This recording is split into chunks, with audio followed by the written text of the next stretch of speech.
world's top players travel across the globe to the Crown Casino in Melbourne, Australia to play in the biggest poker event in the history of the Southern Hemisphere. At stake, over $7.5 million. FullTiltPoker.net presents the Aussie Millions. After 4 long and brutal days, a record field of 750 has been whittled down to just 14 survivors. But as the final table approaches, all eyes focused on 2 of the world's best, both deep-stacked and dangerous, and tonight, facing one another. Playing live with Gus, it's pretty tough. His record kind of speaks for itself. He's made plenty of final tables. He takes his time, has a good tell on people. His tournament poker is very, very strong. Will these two continue to dominate? Or can one of these contenders break through and take down a first major title? I'm winning this tournament. This is mine. I'm taking it down this year. I have a good feeling. Tonight, some will see the dream end, and others will continue to fight. And one player will be a step closer to becoming a champion. From the beautiful Crown Casino in Melbourne, Australia, FullTiltPoker.net presents the Aussie Millions. We welcome you back to the Crown Casino. I'm Barry Tompkins alongside noted poker author Michael Koenig, and we are set to resume action. Some of the best players in the world still remaining in the competition. Today we're going to be looking at guys like Andrew Black. Right now he is in 3rd place, playing well. In 9th, our only woman left in the field, Christy Gazes. Paul Waska, runner-up in the World Series of Poker last year, in 10th place. And that young man is our unlikely chip leader, Jimmy Fricke from Mahomet, Illinois. And at our main table, the one that we are going to focus on this evening, one of the best players in the world. Nobody wants to sit across the table from that man, Gus Hansen, currently in 2nd place. And the man staring him down, a good friend of his, Patrick Antonius, currently in 4th place. But the big story right now, where is Jakob Glassel, the 22-year-old from Hamburg, is missing in action. You see, Gus Hansen is posting Glassel's blind for him. He will continue to be blinded off whether he's here or not. Get a good look right there at Mark Karam, the pro from Ottawa, and he will fold. So too will Antonius with a 5-7. I need to move him a little bit. Gus Hansen at 10-3. And this is short-handed play here. The hand values go up, and of course Gus Hansen will play any 2 cards, particularly from the button, but Dennis Huntley, a sheep farmer from here in Australia, has Queen Jack in the blind. He's low on chips, and he's just going to call. He might have raised there, Barry, but now they're going to go to the flop. And on the flop, 8-10-5. And Gus Hansen has made top pair. Dennis Huntley checks his queen high. I expect Hansen to bet, and I think Huntley expects it as well. This is what Hansen does when he has chips, keeps firing. And he puts in enough to put Huntley all in at risk. Really would love to call that, Gus. Huntley does have a gut shot straight draw. And 2 overcards. He has about a 40% chance of winning, but his tournament's at risk. Reckon I can outdraw you, bud. How tough a decision is this for him? Well, Barry, anytime your entire tournament is on the line, it's a tough decision.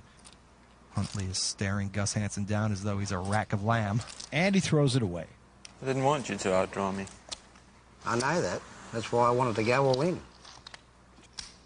Hey, I obviously grabbed the wrong stack. Antonius isn't having any of that. You expect me to believe that? No. I don't expect you to believe it, and you shouldn't either. The rare and dwindling art of poker humor. If you're new to the game of Texas Hold'em, here's how you play. Each player is dealt 2 down cards. Then players decide whether to call, raise, or fold. If 2 or more players remain, the community cards are dealt. The first 3 are called a flop, and they're followed by a round of betting. Next comes the turn card, more betting, and finally, the river card. What makes it no limit is that a player can bet all his or her chips at any time. This is called an all-in. In this case, players show their cards, and in all cases, the best 5-card hand wins and takes the pot. Well, downstairs, 2 more tables in action. That's actress Shannon Elizabeth. She was bounced earlier in the tournament, but still sticking around watching the action. Christy Gazes right now involved in a hand with the last FullTiltPoker.net qualifier. He is Jonas Buskis from Sweden, and you can see Gazes has him in hand with a pair of aces. And with that 3 of diamonds on the turn, Jonas Busquets, with only a 7 high, has a 0% chance of winning. Well, except if he tries to bluff at the pot, which he's doing, 100,000 chip bet. And Christy Gazes with her aces. Quick call. Very quick call. Obviously feeling very confident as well. She should. On the river, 6 of spades. Now it's up to Busquets again. And that 6 gives the Swede a pair, but we see it's not good enough. He's going to fire anyway. 150,000, hoping to drive Gazes off the pot. But Christy, once again, the immediate call. She will show her pair of aces. She gets the win. 724,000 in that pot, and she is now over $1 million for the tournament. And that puts her above the average. Christy Gazes is now officially in the running. With that, we take you back to our feature table, where, incidentally, still no sign of Jakob Glossel. I don't even know who's that player? Jakob, he's from Germany. Ah, is that the little skinny fella? It could be the little skinny fella. Yeah, he's not bad. He plays really well when he gets pocket aces. Who doesn't? And he's so skinny you can't even see him right now. Meanwhile, there is a poker tournament to be conducted, and the Finn, who doesn't sport much body fat himself, bets out with the Queen 9. That's 75,000. Hansen looking at a hand he usually loves. Deuce 7, throws it away. Huntley also lets a 9-7 go. It's 75,000 to call, and remember, short-handed Queen 10 looks pretty big to these players. I think Mark Karum's going to want to play. Blinds are 12 and 24,000. Karam is in the big blind, so he'll get a discount. And yes, he does call. We're going to see a flop.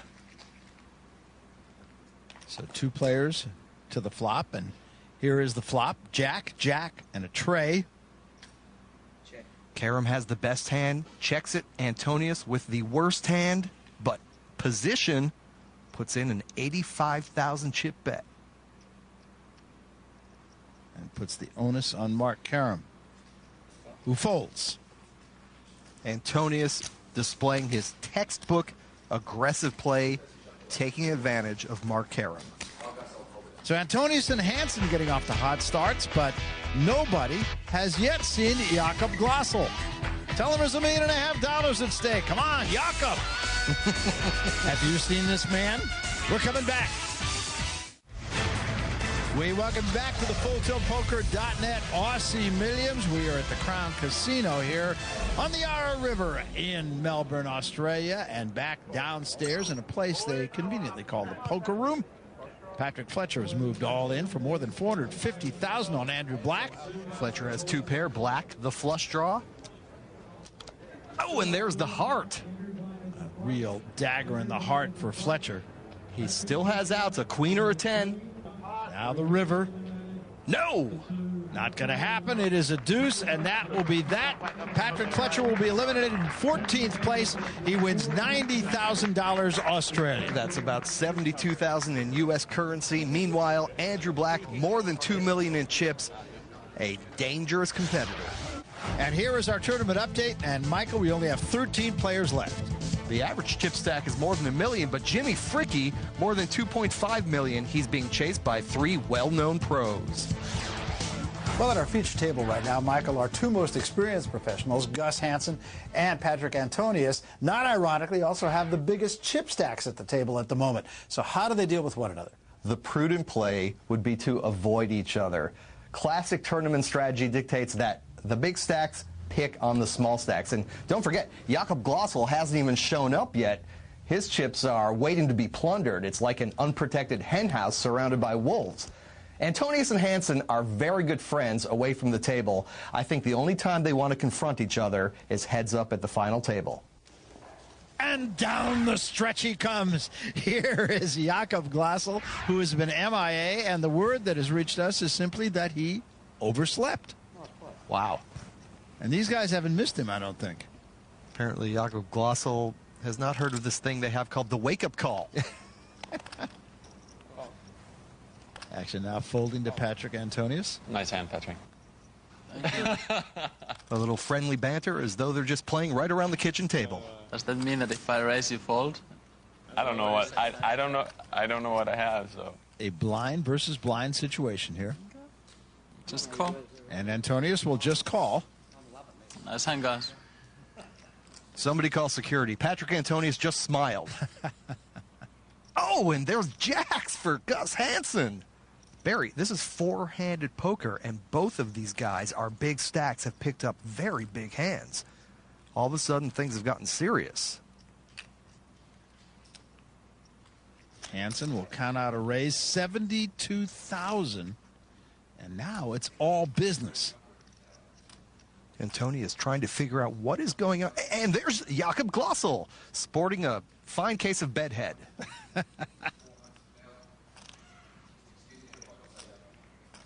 Antonius didn't notice, believe me. Good afternoon. There you go. And he will call. You get lost. Didn't wake up. Didn't wake up. I hope you're still half asleep then. Well, Glossel will sit down as opposed to lay down, and the action continues head up between Patrick Antonius and Gus Hansen. The battle of the buzz cuts. And here is the flop. There's a jack, ace, nine, two hearts. Huge action flop. Both players connect. And a check from Antonius. We just said the two big stacks want to try to avoid each other. This is a confrontation that can't be avoided. Gus Hansen flops a set of jacks. Patrick Antonius, pair of aces with the nut flush draw. Nobody is folding. I expect all these chips to end up in the middle of the pot. 110,000 is the bet from Gus Hansen. And Antonius is looking at that flop thinking, I couldn't have asked for a better flop. I hit top pair and the nut flush draw. And a straight call from Antonius. Yeah, Antonius thinks he's just stringing Hansen along. He's got his fish on the line. To the turn, a queen of clubs. Now that's an interesting card. That gives Patrick a straight draw as well. And a check from Antonius. I think Gus Hansen probably wants to bet here, Barry. There are now straight draw possibilities as well as the flush draw. And he also knows if Antonius really does have an ace in his hand, it's going to be very tough for the Finn to lay down the hand. Gus Hansen is going to try to extract big value out of this. A huge bet. 500,000, the bet from Gus Hansen. And now it's to Antonius. What'll he do? I'm all in. All in! I call. And a quick call. And you said it.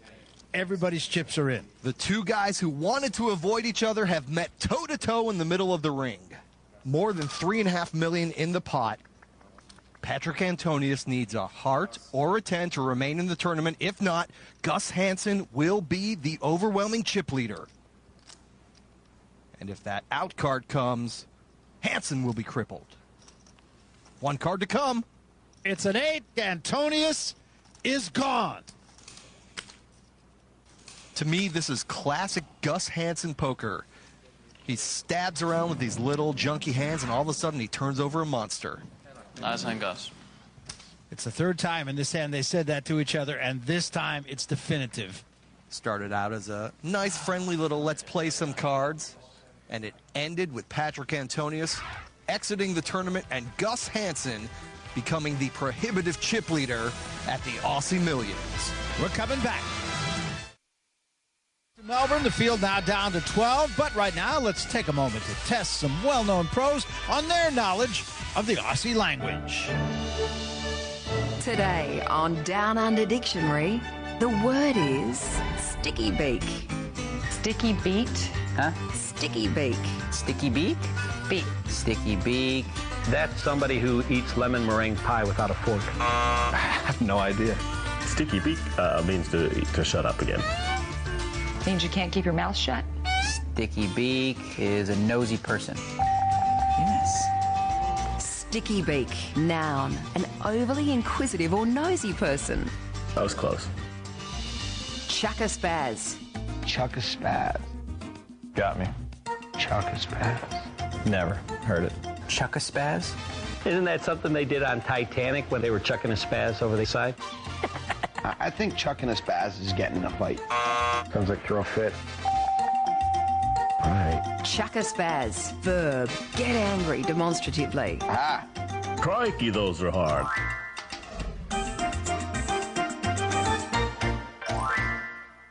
for all you sticky beaks out there, it is not proper to chuck a spaz when you are eliminated from the Aussie Millions. And yet we may have one in just a moment. We take you back down to the poker room. Paul Wasik has moved all in with his last 269,000. He's got an ace-10 against Jimmy Fricke with a king-jack, and Fricke has already called. Wasik ahead going to the flop. Not anymore. A king in the window. And Fricke, one of our chip leaders, is on the verge of eliminating Paul Wasik. So now Wasik looking for an ace, not going to get it there. A 6 of spades on the turn. Wasik needs one of 3 aces left in the deck, or he's out of the Aussie Millions. And now the river is a 3, and Fricke is going to eliminate Wasik, and Fricke will continue to do what he's been doing all week long, and that is just get rid of people. He gets Paul Wasik here. He's not going to chuck a spaz, though. He finishes in 12th place, earns almost $100,000 American. And Jimmy Fricke comes from behind once again, and he's over the 3 million chip mark. Gus Hansen is still our chip leader by a goodly margin. Fricke moved into second with that. Andrew Black, look at him, 1.5 million chips behind Gus Hansen. Christy Gaze is $1.2 million. Mark Karam is at $1,146,000. Julius Coleman at $847,000 has joined our feature table, along with Jonas Bushkas now.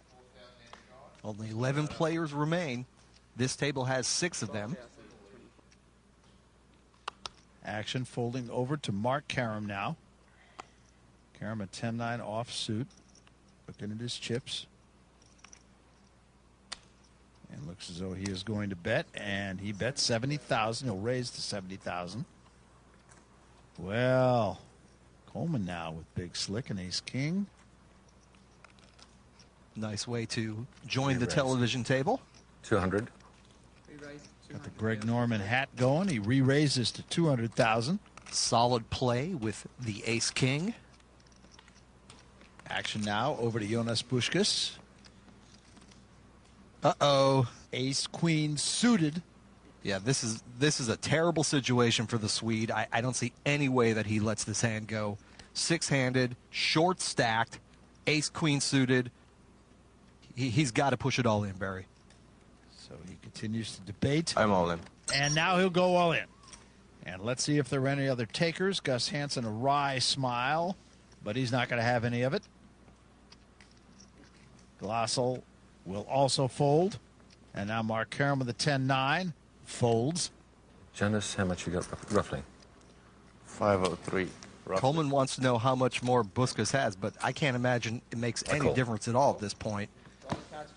So long as Bushkas doesn't turn over aces or kings, Coleman is getting the right price to make the call. And in fact, Julius Coleman is about a 4-1 favorite here going to the flop. So Bushkas' tournament life is at stake. He's made a nice run. Queen. Really looking for a queen, needless to say. 10 deuce 6. No help for Bushkas. Diamonds. The Swede wants running diamonds, but we've already seen 3 folded plus the one in Coleman's hand. His best shot's a queen. It is a 4 of spades on the turn. No help. 1 card to go.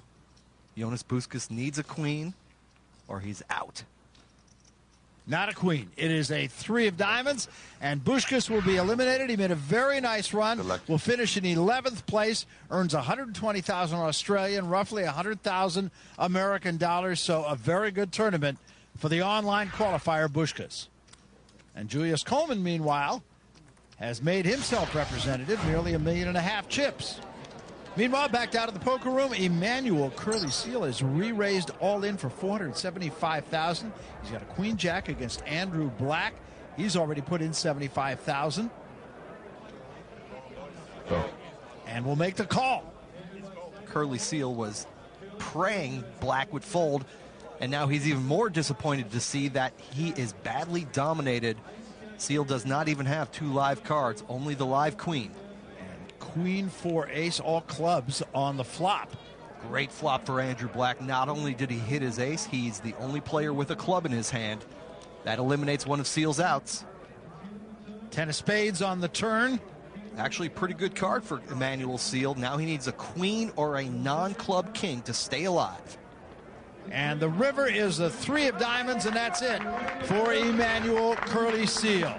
Seal will finish in 10th place, take home 120,000 Australian, and Andrew Black has knocked out another one and adds more than $500,000 to his stack. This is the Aussie Millions, and we're coming back.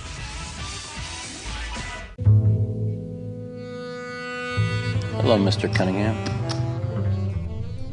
Alan, it's a big pot out there, buddy. I'm all in. Don't be scared.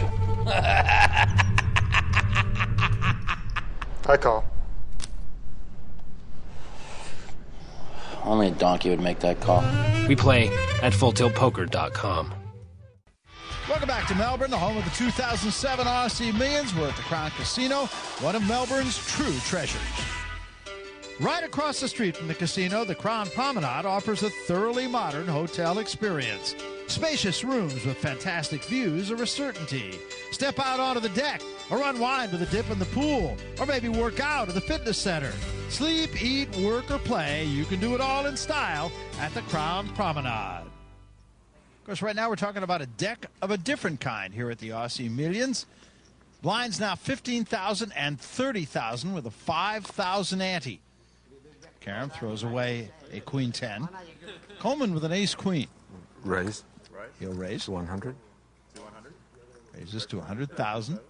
Blinds are 15 and 30,000, so that's a pretty standard 3.5 time kind of raise. Hansen will fold, and so will Glossel. Now Huntley looking at a jack 9. You're not picking on me, are you? Come on, mate. Two Aussies jabbing at each other here. Aussie, Aussie, Aussie. Oi, oi, oi. Just check that. 70 to call? I'll call. Cool. And he does call. Come on. Let's see a good flop, Lukey boy. Let's go, bud. And that's a terrible call, Barry. Huntley only has 190,000 chips left. He just put in more than a third of them on a jack high. 10 ace 5. Not very good for Huntley, but pretty darn good for Coleman. Top pair, queen kicker. Come on, let's see a turn. Now the question is, how will he get the remainder of the sheep farmer's chips? Spoil me. Come on, mate. Give us a go. Huntley just begging for a free card. And he gets it. Thank you. A little nationalistic sympathy. Yes. Turn is a king. Thorough gentleman, I reckon. Huntley has actually picked up an inside straight draw, but this is pretty much Coleman's pot if he wants to put in a bet. 200. How much have you got there, Dennis? Bet 100. Enough to put Dennis in. All right, so he's going to put him all in here. You're picking on me. That's what I think. Hey? is a sheep farmer, but the way he played this hand, another four-legged animal comes to mind. Here I am. Nostradamus thought he was going to win this one. Hey, you still a chance. But a 5% chance. I'll let you have that one.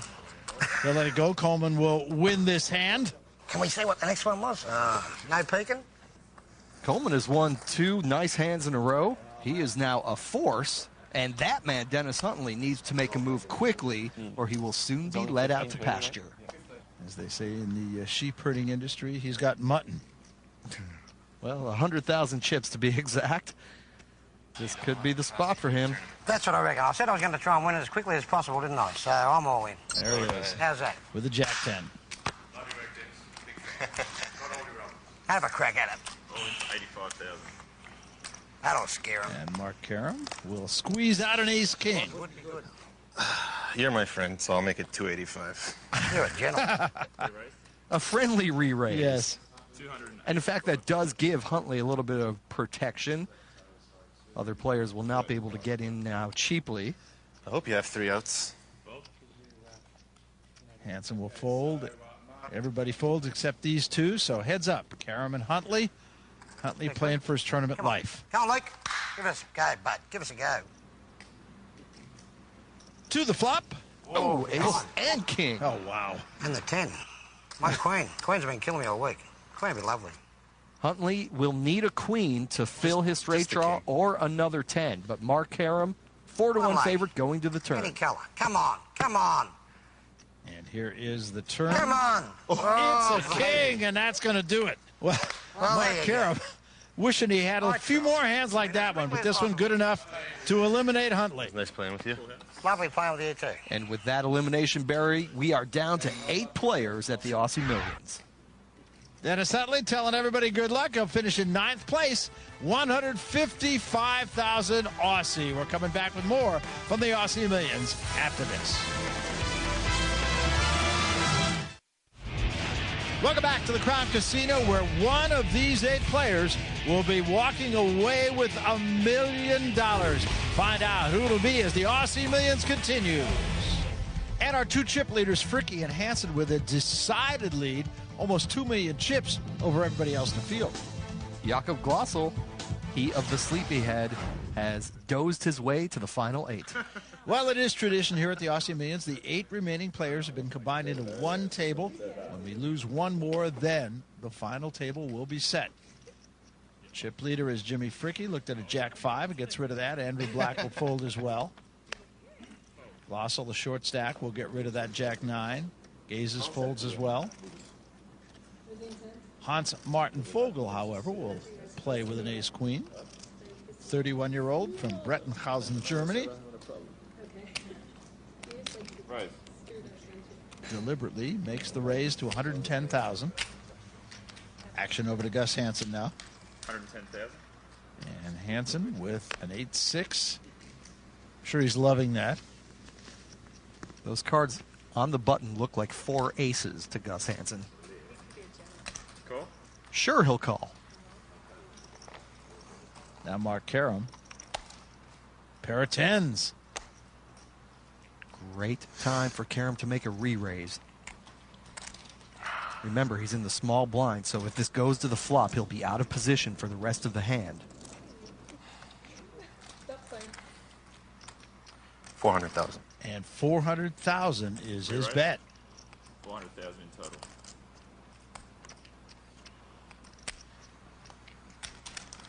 Julius Coleman will be next, and I doubt that he'll hang around and look at this. Now back to Hans Martin Vogel. He opened the betting. He'll let it go. And I like that fold. Remember, we're back to what is nearly a full table. Ace-Queen is not that strong of a hand, especially when that man, Gus Hansen, is sitting behind you with more than 3 million in chips, and that man, Mark Karam, has re-raised. So the action on Gus Hansen. Can I see the flop? And a smile from Gus Hansen. He was looking into Karam's eyes, trying to get a read, and I think he got one. Ooh, and Karam shows the 10s. Gus Hansen really doesn't need any more free information. He does just fine when it's unknown. Well, now it's all on television, and people, of course, play very differently when they're at the TV table. A fact, oh, by the way, that does not go unnoticed by the professionals.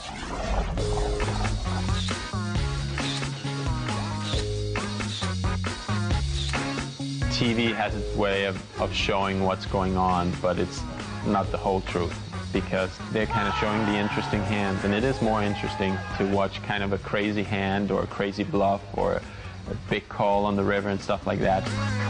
Give me a break. See, I'm exciting for the TV. Guys 100% play differently on a TV table. The reason is because I think they know the whole world is watching, and they don't want to be embarrassed. And they don't want to look stupid, so they play a little more carefully than they would if they were playing without the cameras around. I'll watch it on TV later. I think the cameras, they affect a little bit. There's some people that they really want to show that, oh, I'm going to make the greatest bluff now for the whole world. All in. All in. I'm all in. I would say it's easier to keep your focus on a television because you've got the lights there, a lot of pressure. The cameras are there to help make sure it's like somebody on your shoulder actually watching your cards and making sure you're playing a little better, as opposed to if it's not televised, I might splash around a little, make a few stupider plays, we'll say. Do I call Joe Hassel? Hey, you'll have a story to tell either way, kid. I don't really worry about the cameras. I'm just going to play poker. If I made plenty of good decisions on TV and plenty of bad decisions on TV. It's just part of poker. No matter how good you are at poker, sometimes you're going to look like the idiot. It's just the way it is, The cameras definitely have an effect. Having played poker on television myself, I can certainly vouch for Phil Ivey's assertion. Sometimes you look less than brilliant.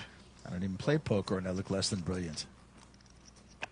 Fold around to Glossel now, and he will let it go. Christy gazes as well.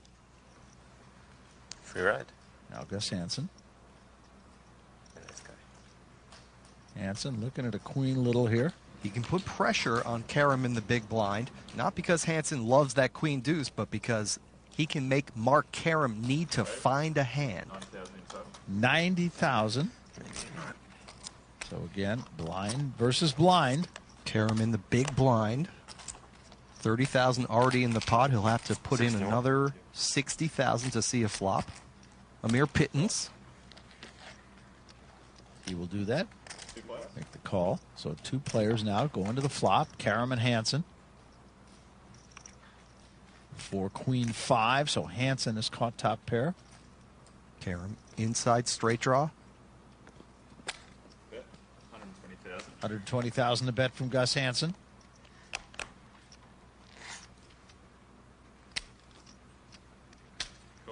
Karam will call. Karam not only hoping to make his straight, but also seeing if Gus Hansen is serious. Didn't make it on the turn, a 9, so a big edge now to Gus Hansen, who checks to Karam.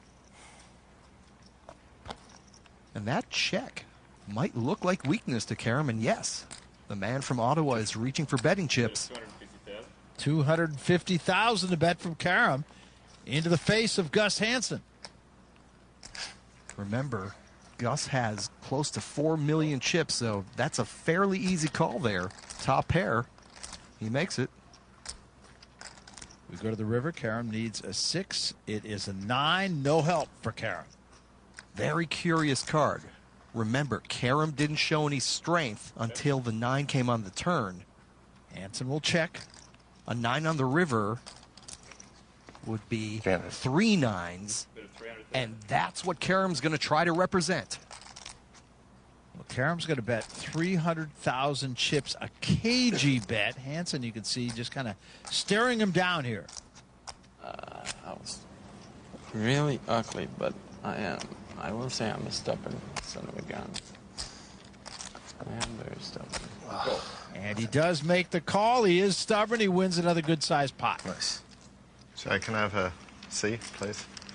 Black wants to see Karam's mucked hole cards. He's within his rights, but a lot of players frown upon this. You think I was colluding, Andy? I'd tell you, I would only ask in a situation where there was an awful lot of action going on, and I don't think I've ever even played a hand against you. So I just wanted to see what was going on there. Oh, sorry. I wouldn't do it to somebody else. Like, you know, the guy already lost the hand. No need to rub it in. Karam not appreciating a sticky beak at the table. Andrew Black not making any friends right at the moment. We're coming back.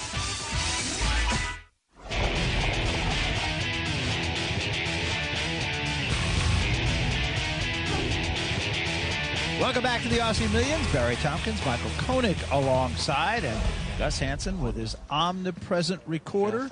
Come in, Rangoon. Is he allowed to talk into that thing in the studio? Andrew Black continuing to make a few waves. There are 8 players left. We'll whittle this down to 7. That'll be our final table. And for Jakob Glossel, he has the goods. Great time for the short stack to pick up aces. He can try to just rob the blinds and antes or get some value for it. Contemplating what he wants to play here, and he will bet 80,000. Folds around now to Julius Coleman, who will call with a queen 10 suited. So 2 players to the flop. Edge to Glossel, needless to say. 2, 3, 5, 2 diamonds. And while this looks like a really good and safe flop for Glossel with his pair of aces, Coleman does have the flush draw, and his chances have actually almost doubled on that flop. Glossel bets 100,000, but I don't think Coleman's going anywhere. Cool. And he does call. You can see that Glossel has a pretty good edge. But Coleman has about a 40% chance to outdraw him. 6 of spades on the turn. That's a good card for Glossel. Coleman will be the first to act, still in a flush draw. I'm all in. Call. An instant call.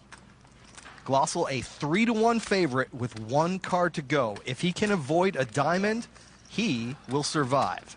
So we come to the river. This would be a sick beat. It would be a sick beat. And we wait for the river card. It is a 6 of hearts on the river, and it will not be a sick beat. Glossel will double through Coleman. And now with 845,000 in chips. That's a good feeling. Glossel is no longer a convenient target for the big stacks. Det finns some bluff. There's Andrew Black is now doing a Gus Hansen thing, except he's talking into his card protector. Andy Black. Andy Black. If Andy Black can just work on his Danish accent, we can get him headlining in Vegas. Poker legends in concert. Christy gazes now, will fold her hand. So too will Hans Martin Vogel, Gus Hansen as well. Now Mark Karam, an ace-5. 90,000. He'll bet 90,000. Coleman will get out of the way. And it folds around to Andrew Black now with a 9-8 suited. Karam's dear friend. Yes. And he does call. So Black and Karam. 10-3-6. Wow, what a flop for Andy Black. Although Karam has the ace high, Black is the odds-on favorite with both the straight and the flush draw. Check, check to the turn. It is a 5. Mark Karam 200. has made a pair, but Black is going to bet out. 200,000 is the bet from Andrew Black into Karam. Sure. Cool. And Karam calls him almost immediately. Black will need a 7, 8, 9, or club to take down his new best friend. And here comes the river. Jack of clubs. Exactly the card that Karam did not want to see. 400,000. And Black will make it 400,000. I don't see how Karam can call here, Barry. Only a pair of 5s. Unless he puts Black in a pure bluff, that's a good fold. But Andy Black will win a pot with more than 1 million chips in it. Well, remember Andy Black saying he had never played a hand against Mark Karam? He has now. Black gets the best of Karam. Still more to come on the Aussie Millions. We play because poker's not a scratch-off ticket, a half-court jumper, or a knock on wood. It's no game of luck, poker. It's a game of patience and well-timed aggression. We know when we play, a little luck helps. But luck can't explain why final tables have so many familiar faces. We play at FullTiltPoker.com. We're going to be back to Melbourne, Australia. This is the Aussie Millions, brought to you by FullTiltPoker.net. You saw that trophy a moment ago. That's what they're playing for. That, and oh, by the way, $1.5 million Australian dollars. That's about 1.2 in U.S. currency. Action folding to Jimmy Fricke. Fricke with a Queen 7 suited. He'll play. And he will raise it to 90,000. I love it. Andrew Black saying, I love it, but he's going to fold an ace-8. And now Jakob Glossel with the King-Jack in the big blind. And I think if Glossel suspects that Fricke, that man, is on a steal, Glossel should raise here, Barry. If not, he will be out of position. Now he just calls. And the danger here is if Glossel does not connect on the flop, he can be taken advantage of. Here is the flop, pair of deuces and a 10. That flop misses both players. Glossel checks it over to the raiser. Fricke on the button, who bets 125,000. Glossel's reaching for chips. He doesn't believe Fricke. I raise. And he will raise him back. 200 more. 325 total now. So 200,000 more. That's not a very big raise. Sort of suspicious kind of raise. Fricke is trying to figure this one out. It could be a flush draw. Could be a deuce, probably not. Maybe even a 10. All in. Wow! All in. Well, Fricky certainly smelled out this situation. Glossel suspected Fricky was on a bluff. You got like ace high. And Fricky suspected that Glossel was on a bluff of his own. Great poker.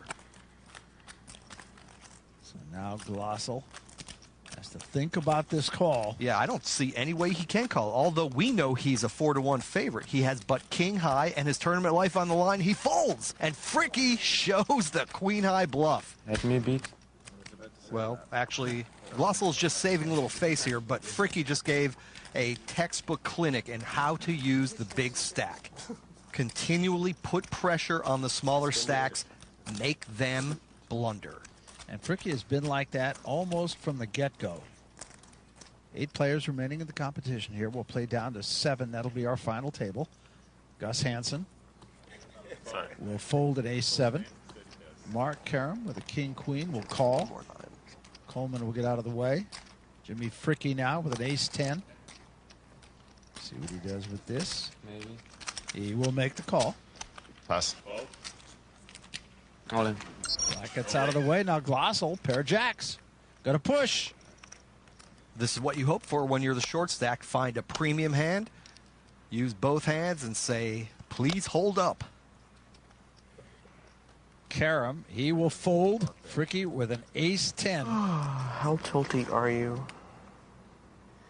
Fricky believes that Glossel is on tilt, that he is playing with emotion, not because he has a real hand. I call. Oh, and Fricky calls. Glossel, tremendous situation, 3-1 favorite going to the flop. So this is the line in the sand for the young German. Tournament life on the line right here. Doesn't want to see an ace. And here's the flop. 5 and an ace. Just another suck out on your list? How many times have we seen Jimmy Fricky take the worst hand to the flop and come out with the best one? On the turn, it is a 6. Sweet 3-outer. No help for Glossel. So there's 2 jacks left, and that's what Glossel needs, and that is it, or he is gone. Nothing. Still 1 card to come. Ah. I'm telling you. Resigned to defeat. Here's the river. It's an 8. That's going to be it for Glossel. Fricky has put another competitor out, and Glossel, who was late to arrive, will be early to leave. And then there were 7 at the final table, and Jimmy Fricky is our chip leader. A record-setting field made its way to Australia, and 740 have been sent packing. Good luck, everybody. We're now down to 7, who still have a shot at the ultimate prize. Can one of these savvy pros take down the title? If it makes you happy, I never bluff.